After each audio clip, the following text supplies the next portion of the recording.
नमस्कार दोस्तों, आप कैसे हैं? मैं तो सोच रही हूँ कि बहुत अच्छे ही होंगे, बाकी मैं तो अच्छी हूँ। आज का सेशन आपको मेरे पीछे वैसे तो दिखाई दे रहा होगा और इसका नाम है एक्सक्रीटरी सिस्टम। एक्सक्रीटरी जिसे हम उत्सर्जन तंत्र के नाम से भी जानते हैं। और उत्सर्जन तंत्र क्या है ना? तो यहाँ पर क्या है, आपको क्या दिखाई दे रहा है? 2 किडनी है और यहाँ पर जो है कुछ डक्ट्स जा रही हैं और जो किडनी से कुछ तो लेकर जाती होंगी। और ये जो आपको दिखाई दे रहा है ये बेसिकली आपका यूरिनरी ब्लैडर है और बस नीचे की तरफ आपके पास यूरिथ्रा है। इतना आसान सा जो है वो बेसिकली आपका ये सिस्टम होता है जिसे हम एक्सक्रीटरी सिस्टम के नाम से जानते हैं। अब एक्सक्रीटरी सिस्टम के अंदर होता क्या है, इन चीज़ों को भी एक बार समझ लेते हैं। तो आइए शुरू करते हैं। एक्चुअली एक्सक्रीशन जो होता है आपकी बॉडी के अंदर, यानी कि उत्सर्जन में बनता है यूरिन। तो अब प्रश्न ये उठता है कि मैडम यूरिन ही क्यों बनता है उत्सर्जन के अंदर, है ना? सबसे बड़ी जो सोचने वाली वजह है वो यही है कि एक्सक्रीशन के अंदर एक्चुअली यूरिन ही जो है वो बेसिकली क्यों बनता है। क्योंकि हम लोग यहाँ पर समझेंगे कि जब हम एक्सक्रीशन तो हम बहुत सारी चीज़ों का करते हैं, हम खाना खाते हैं तो जो स्टूल हम निकाल रहे हैं वो तो आपका जो डाइजेस्टिव सिस्टम है उसमें निकल जाता है। और बेसिकली जो स्टूल है वो कार्बनिक कंपाउंड है और कार्बनिक कंपाउंड जो होते हैं उनके लिए तो आपके पास में जो है वो सबसे इंपॉर्टेंट चीज़ आपको ध्यान रखना है कि जितने भी कार्बनिक कंपाउंड्स होते हैं वो तो आपके एक्सक्रीटरी सिस्टम में नहीं आते। ठीक है, अब बात करते हैं पसीना आपके स्किन से निकल जाएगा, है ना? और दूसरी चीज़ क्या है, रेस्पायरेशन जब CO2 भी तो रिलीज कर रहे थे तो CO2 तो लंग्स से निकल जाएगा। तो फिर क्या बचा? तो जितने भी, देखो आप यहाँ पर इस चीज को समझने की कोशिश करो कि जितने भी नाइट्रोजनस कंपाउंड है ना, वो सारे के सारे लीवर इकट्ठा कर रहा होता है। जबकि लंग्स से जो CO2 निकला वो भी कार्बनिक कंपाउंड है, डाइजेस्टिव सिस्टम से जो स्टूल निकला वो भी कार्बनिक कंपाउंड, और पसीने के अंदर भी कार्बनिक कंपाउंड्स होते हैं। लेकिन आपके पास में जब मैं बात करती हूँ यहाँ पर कि नाइट्रोजनस कंपाउंड का जब एक्सक्रीशन करना होता है तब हमें जो है वो दरअसल किसकी याद आती है? तब हमें याद आती है और किसी की नहीं, हमारी किडनी की। हमें किसकी याद आती है? हमारी किडनी की याद आती है। तो किडनी बेसिकली क्या करती हैं ये आप लोगों को यहाँ पर समझना होगा। तो आओ भाई फटाफट से हम लोग शुरू कर देते हैं। तो जब हम किडनी की बात करते हैं तो किडनी के अंदर एक्चुअली जो है वो बेसिकली किडनी सिर्फ कहने को है कि यह जो है, अगर हम बात करते हैं यूरिन फॉर्मेशन के यूनिट की मैं बात करती हूँ, अगर मैं कहती हूँ यूरिन फॉर्मेशन की यूनिट, तो यूरिन फॉर्मेशन की यूनिट जो है हमने कहने को कह दिया किडनी। लेकिन अगर मैं आपको किडनी की स्ट्रक्चर को जूम आउट करके बताऊँ, चलो तो देख ही लेते हैं। तो अगर आप एक किडनी यहाँ बनाते हैं और अगर आप एक किडनी यहाँ बनाते हैं, जो कि हमारे शरीर में 2 होती है और पीछे की तरफ होती है स्पाइनल कॉर्ड के दोनों तरफ। तो हम जब इस किडनी की स्ट्रक्चर बनाते हैं देन वी रियलाइज कि हम जब किडनी लाइक हम कहेंगे कि राजमा जैसी स्ट्रक्चर की है। और राजमा को अगर आप देखेंगे तो राजमा का जो छिलका ऊपर का है, तो बेसिकली किडनी को मेडिकल टर्मिनोलॉजी में रीनल कहते हैं। तो रीनल कहते हैं और किडनी की जो ऊपर लेयर होती है उसको हम रीनल कॉर्टेक्स के नाम से जानते हैं। फिर उसका छिलका जब हटा दिया हमने तो हमारे नीचे हमने देखा उसके अंदर कि भाई छिलके के अंदर पिरामिड है, तो इसको हम लोगों ने रीनल पिरामिड्स के नाम से जाने दिया, है ना? तो ये रीनल पिरामिड्स कहलाते हैं। अब जब आप पिरामिड्स को बहुत अच्छे से अंदर की तरफ से जूम आउट करके देखोगे तो आपको इन पिरामिड्स के अंदर जो है वो इस तरीके से एक फाइन नलिकाएं दिखेंगी।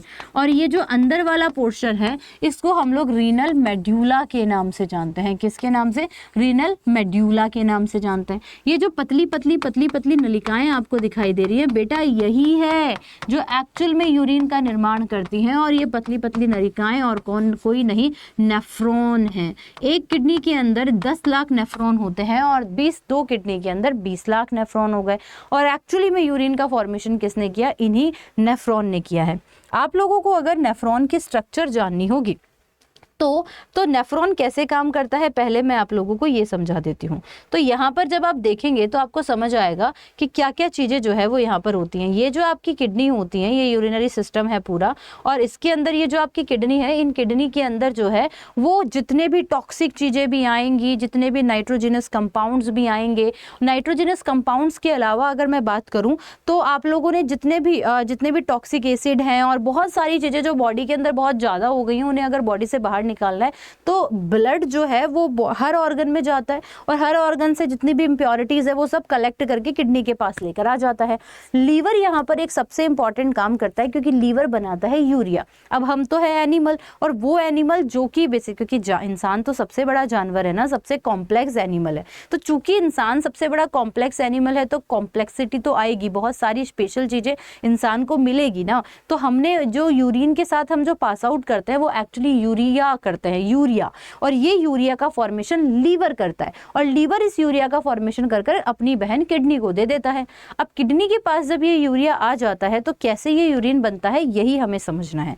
तो अगर हम मनुष्य हैं और अगर हम किडनी के साथ में क्या कर रहे हैं, अगर हम जो है वो एक्सक्रीटरी सिस्टम कर रहे हैं और अगर हम एक्सक्रीशन कर रहे हैं, तो आपको ये ध्यान रखना पड़ेगा कि हम मनुष्य हैं जिनके पास प्रॉपर पानी है, तो वो बेसिकली क्या बनाते हैं, वो बेसिकली जो है वो क्या बनाते हैं, वो एक्चुअली में यूरिन के साथ में एक्सक्रीशन यूरिया करते हैं। जिस नेफ्रॉन की मैं बात कर रही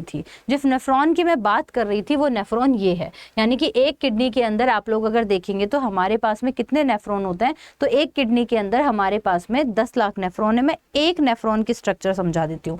ये आपको जो बॉल लाइक स्ट्रक्चर जो दिखाई दे रही है, ये आपको जो बॉल लाइक स्ट्रक्चर दिखाई दे रही है, जो कप जैसी संरचना दिखाई दे रही है, इसकी स्टार्टिंग में इसको हम लोग जो है वो किस नाम से जानते हैं, तो आपको ध्यान रखना है, ये जो आपको बॉल लाइक स्ट्रक्चर, देखो इसमें सारी की सारी इंप्योरिटी आ गई है ना, जितनी भी इंप्योरिटी आ गई वो ठीक है, और ये जो आपको बॉल जैसी स्ट्रक्चर दिखाई दे रही है, इसको हम लोग बोमन कैप्सूल के नाम से जानते हैं। इस स्ट्रक्चर को हम लोग जो है वो किस नाम से जानते हैं, तो ये आपको ध्यान रखना है, इसे हम लोग जो है वो बोमन कैप्सूल के नाम से जानते हैं। और इस बोमन कैप्सूल के अंदर ना हमारी पतली पतली नलिकाओं का एक जाल होता है, और इस पतली पतली नलिकाओं के जाल को हम लोग जो है वो ग्लोमेरुलस कहते हैं। अब जब जितना भी ब्लड के साथ में इम्प्योरिटी आई, जितना भी ब्लड के साथ में इंप्योरिटी आई, वो इस बोमन कैप्सूल और ग्लोमेरुलस ने छान ली, और छानकर जो है वो अपनी आगे वाली नलिका यानी कि पीसीटी को दे दिया। ये जो आगे वाली नलिका आपको यहाँ पर दिखाई दे रही है, ये वाली नलिका, इसको हम पीसीटी कहते हैं, इसको प्रॉक्सिमल ट्यूब्यूल भी कहते हैं, और हिंदी में आप इसे समीपस्थ नलिका भी कह सकते हैं।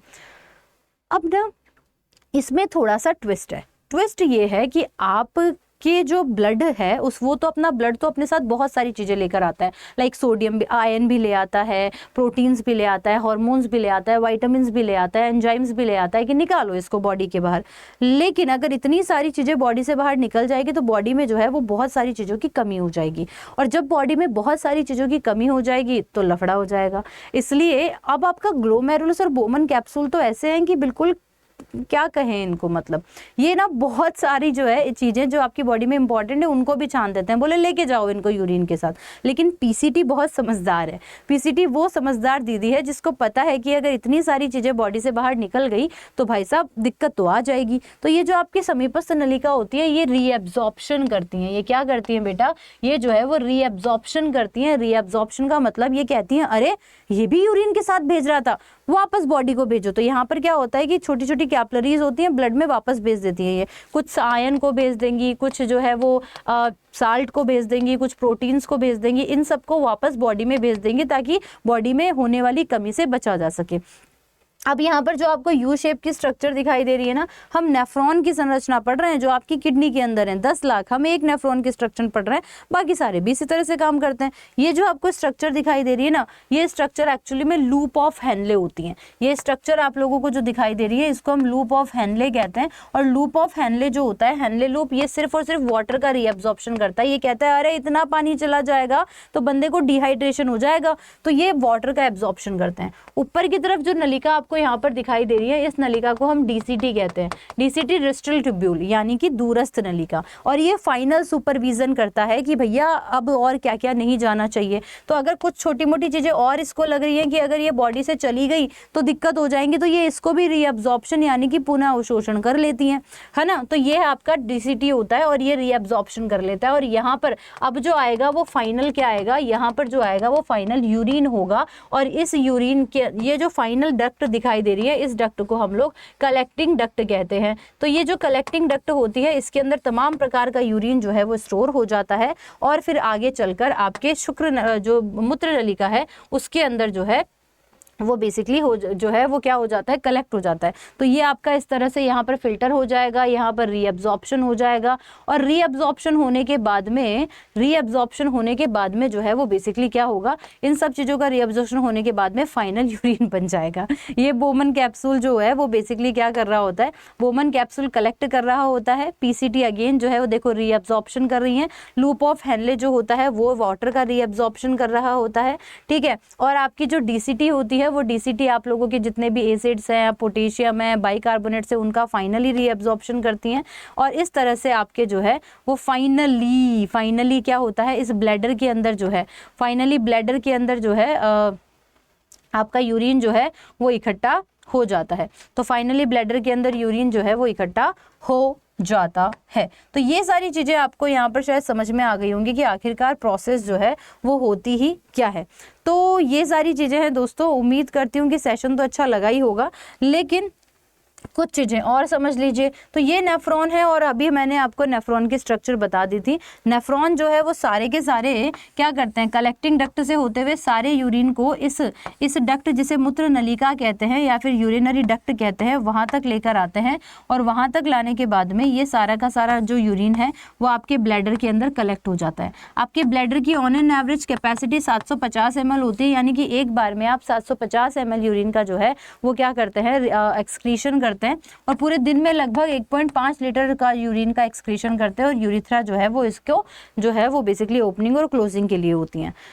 तो दैट इज द थिंग जो आपका नेफ्रॉन करता है। तो किडनी तो बस नेफ्रॉन को रख रही है, इसलिए किडनी का नाम आ गया, लेकिन एक्चुअल मेहनत जो की है वो तो इसने की है, नेफ्रॉन ने की है।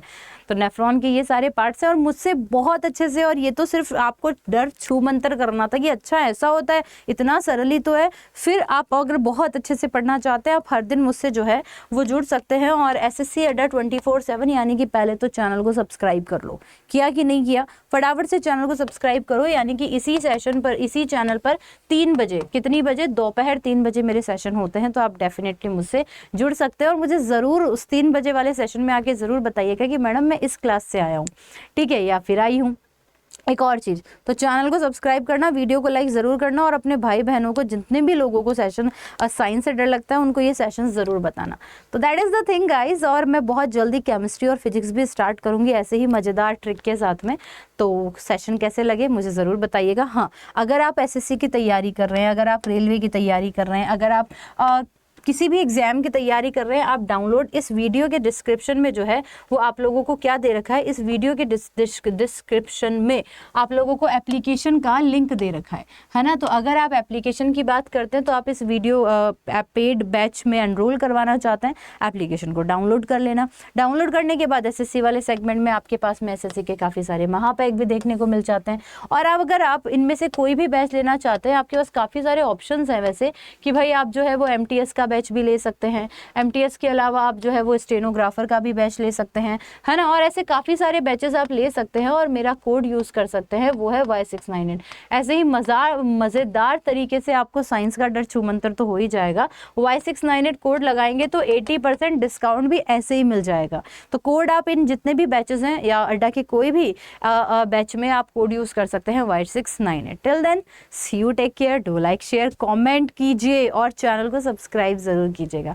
और हाँ, अगर आपको सेशन अच्छा लगा तो वीडियो को लाइक भी कर दीजिएगा। Thank you so much.